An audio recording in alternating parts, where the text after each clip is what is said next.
রাগের মাথায় আপনি সন্তানকে বললেন তুই মর, ফেরেশতারা বলল আমিন। তোর ভবিষ্যৎ অন্ধকার, ফেরেশতারা বলল আমিন। রেগে মেগে আপনি আপনার মেয়েকে বললেন জীবনেও তোর কপালে স্বামীর ভাত জুটবে না, ফেরেশতারা আবারও বলল আমিন। আচ্ছা, আপনি না সেই ব্যক্তি যে তার নিজের জীবনের চাইতেও সন্তানকে বেশি ভালোবাসেন? আপনি না সেই ব্যক্তি যে তার সন্তানের জন্য হাসতে হাসতে নিজের জীবনটাও দিয়ে দিতে পারেন? আপনি না সেই ব্যক্তি যে আল্লাহর কাছে নিজের চাইতেও সন্তানের জন্য বেশি দোয়া করে? তাহলে কি করে নিজের হাতে নিজের সন্তানের এত বড় ক্ষতি করতে পারলেন? Doesn't make any sense. Common sense বলতে কিচ্ছু নাই আপনাদের? আপনারা কি জানেন না আপনাদের রাগের মাথায় বদদোয়া করাগুলো ফেরেশতারা আমিন বলে?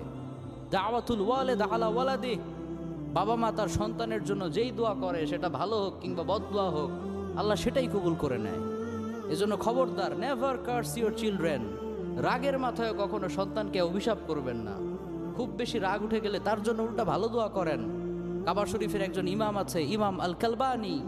তার মায়ের যখন প্রচণ্ড পরিমাণে রাগ উঠে যেত, সে তার ছোট্ট সন্তানের জন্য দোয়া করে